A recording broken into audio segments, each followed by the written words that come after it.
अस्सलाम वालेकुम जी। मेरी तरफों सब ਨੂੰ आदाब सलाम कबूल होवे।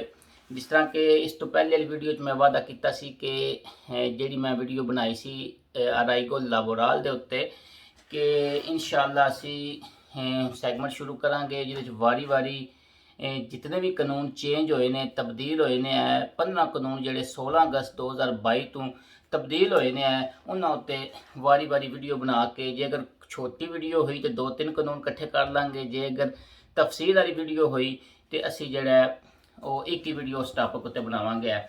आज की वीडियो तो अंदाज़ा लग गया होगा कि वीडियो वे रेग्रुपासियोन फामिलियार दे उत्ते। रेग्रुपासियोन फामिलियार आम लफ्ज़ां जिन्होंने कहा जाता है कि जेड़े बंदे स्पेन में लीगल ने और वो अपनी फैमिली बीवी और बच्चों बुलाना चाहते हैं स्पेन, उसनों रेग्रुपासियोन फामिलियार कहने हैं।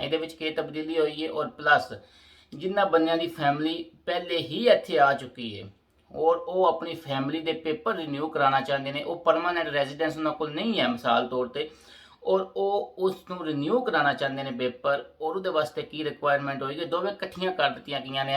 इस तो पहले तो की हुंदा सी कि बड़ी रिक्वायरमेंट मंगी जाती सी कि तुसी जिहड़ा इतनी नोमिनस लैके आओ, इतने तुहाडे बच्चे ने, तुहाडी नोमिना इतनी होनी चाहिए है।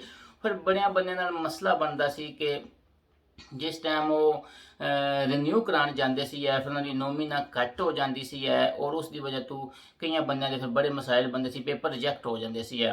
हूँ कि 16 अगस्त 2022 ਨੂੰ ਇਹ ਕਾਨੂੰਨ ਆਇਆ कि ਜਿਹੜਾ कह रहे मैं स्पेनिश पढ़ देना, este cuantia puede ser menorada in cuenta interés supremo del menor।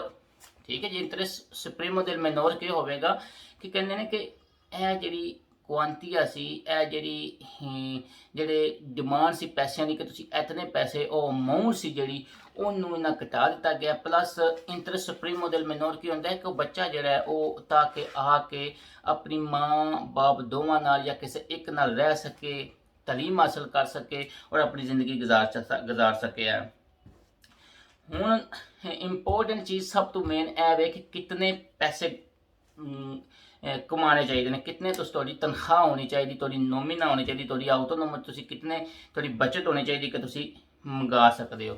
ये सब तो इंपोर्टेंट जी तब्दीली ना की गई है, इन्हें यह कहा गया कि क्वांटिया मिनिमा इन मोमेंटो दे सोलिसिट्यूड। इसका की मतलब है, अगे की होंदा सी, अगे यह होंदा सी कि मैं पहले दसना मोमेंटो दे सोलिसिट्यूड का की मतलब। इन मोमेंटो दे सोलिसिट्यूड का मतलब है वे कि जिस टाइम तुसी ओ अपनी दरखास्त एक्सट्रांहेरिया जमा कराइए उस टाइम तुसी कितने पैसे कमा रहे हो। इहदा इस तो पहले की होंदा सी कि तुसी पहले 6 आखिरी नोमिना मंगदे सी कुछ जगह ते एक्सट्रांहेरिया पूरे साल नूं वैलोरार करदा सी। वो कहंदा सी कि डिक्लेरेशन दे ला रेंटा जिहड़ा तुहाडा रेंट है वो पिछले साल दा लैके ताकि तुसी पूरे साल च कितने पैसे कमाए ने।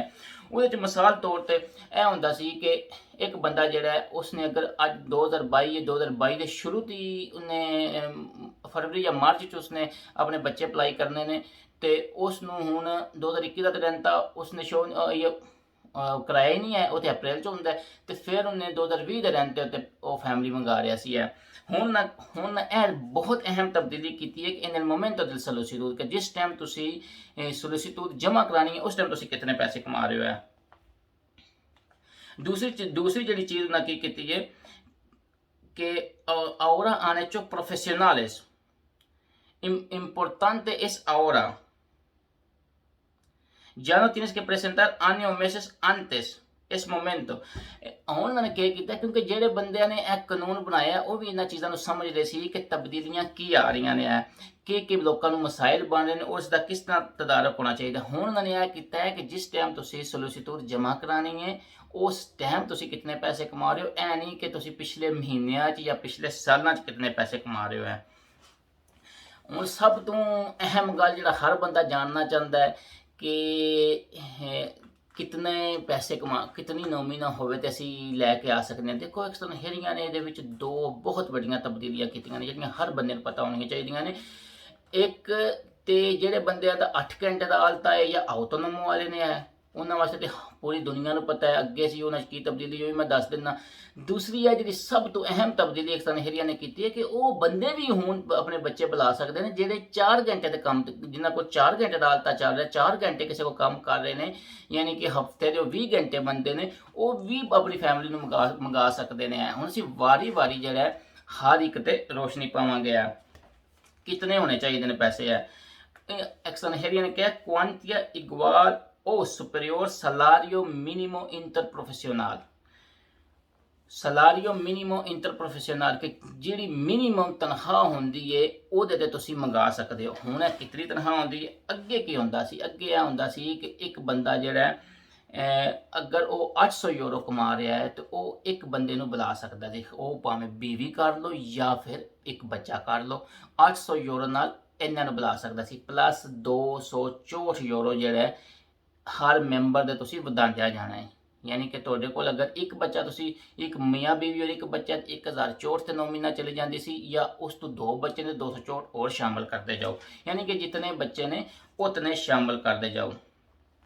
ਹੁਣ ਕੀ ਹੈ, ਹੁਣ ਬਾਅਦ ਨੋਮੀਨਾ ਵਿੱਚ ਬਰੂਟੋ ਦਾ ਕੋਈ ਚੱਕਰ ਹੁੰਦਾ ਹੈ, ਇਸ ਗੱਲੇ ਅਪਰੋਕਸੀਮੇਟਲੀ ਤੁਸੀਂ ਕਹਿ ਲਓ ਕਿ ਅਗਰ ਕੋਈ ਬੰਦੇ ਦੀ ਨੋਮੀਨਾ 1000 ਯੂਰੋ ਵੇ ਤੇ ਉਹ ਕਿੰਨੇ ਬੰਦੇ ਨੂੰ ਬੁਲਾ ਸਕਦਾ, ਜਿਤਨਿਆਂ ਨੂੰ ਉਹ ਮਰਜ਼ੀ ਚਾਹਵੇ ਹੈ। ਹਾਂ, ਹੁਣ ਇਹਦੇ ਵਿੱਚ ਸਭ ਤੋਂ ਵੱਡੀ ਬਾਤ ਜਿਹੜੀ ਹੈ ਕਿ ਹਾਂ ਉਹ ਕਿਸੇ ਕੋਲ ਕੰਮ ਪਿਆ ਕਰਦਾ ਹੈ ਜਾਂ ਫਿਰ ਉਹ ਉਹਦੀ ਆਟੋਨੋਮਸ ਦੁਕਾਨ ਹੈ ਉਹਦੀ, ਉਹ ਉਹਦੇ ਆਪਣੇ ਨਾਂ ਤੇ ਵੇ, ਉਹ ਵੀ ਇਹਨਾਂ ਦਾ ਸੇਮ ਕਾਨੂੰਨ ਹੋ ਜਾਏਗਾ ਕਿ ਉਹਨਾਂ ਨੂੰ ਆਟੋਨੋਮ ਵਾਲਿਆਂ ਨੂੰ 1000 ਦੀ ਬੱਚਤ ਅਗਰ ਉਸ ਮਹੀਨੇ ਉਹਨਾਂ ਦੀ ਹੋ ਰਹੀ ਹੈ, ਉਹ ਵੀ ਆਪਣੇ ਬੱਚਿਆਂ ਦੀ ਸੋਲਿਸਿਟੂਡ ਅਪਲਾਈ ਕਰ ਸਕਦੇ ਨੇ। ਅਗਰ ਅਪਰੋਕਸੀਮੇਟਲੀ ਮੈਂ ਅੱਗੇ ਤੁਹਾਨੂੰ ਦੱਸਾਂਗਾ ਐਗਜ਼ੈਕਟ ਫਿਗਰ ਜਿਹੜਾ ਨਾ, ਤੇ ਅਗਰ ਕੋਈ ਬੰਦੇ ਦਾ 8 ਘੰਟੇ ਆਲਤਾ ਚੱਲ ਰਿਹਾ ਔਰ ਉਹ ਵੀ ਆਪਣੇ ਬੱਚੇ, ਹਾਂ ਉਹ ਇੱਕ ਬੀਵੀ ਹੈ, ਹਾਂ ਉਹਦੇ 4 ਬੱਚੇ ਨੇ, ਹਾਂ ਉਹਦੇ 5 ਬੱਚੇ ਨੇ, ਇਸ ਚੀਜ਼ ਨਾਲ ਕੋਈ ਲੈਣਾ ਦੇਣਾ ਨਹੀਂ ਹੈ ਕਿ ਜੀ ਮੈਂ ਅਗਰ 1000 ਯੂਰੋ ਨੋਮੀਨਾ ਕਮਾ ਰਿਹਾ ਤੇ ਮੈਂ ਕਿਹਾ 2 ਹੀ ਬੱਚੇ ਬੁਲਾ ਸਕਣਾ ਜਾਂ 4 ਬੁਲਾ ਸਕਣਾ, ਕੋਈ ਲੈਣਾ ਦੇਣਾ ਨਹੀਂ। ਤੁਹਾਡੇ 5 ਬੱਚੇ ਨੇ, 5 ਦੇ 5 ਤੁਸੀਂ ਅਪਲਾਈ ਕਰ ਸਕਦੇ ਹੋ।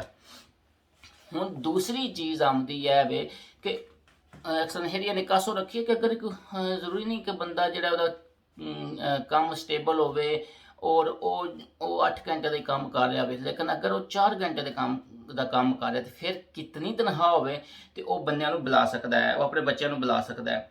ਕਿ ਉਹ ਕਹਿੰਦੇ ਨੇ ਕਿ ਇਨ ਕਾਸਸ ਨੋ ਅਲਕਾਂਸਾ, ਫਿਰ ਕੀ ਹੋਵੇਗਾ ਕਿ ਫਿਰ 110% ਜਿਹੜਾ ਹੈ ਕੁਆਂਟੀਟੀ ਜਿਹੜੀ 110% ਹੋਵੇਗੀ ਰੈਂਟਾ ਮਿਨੀਮਾ ਗਰੰਟੀਸਾਦਾ। ਰੈਂਟਾ ਮਿਨੀਮਾ ਗਰੰਟੀਸਾਦਾ ਕਿਤਨਾ ਹੁੰਦਾ ਹੈ?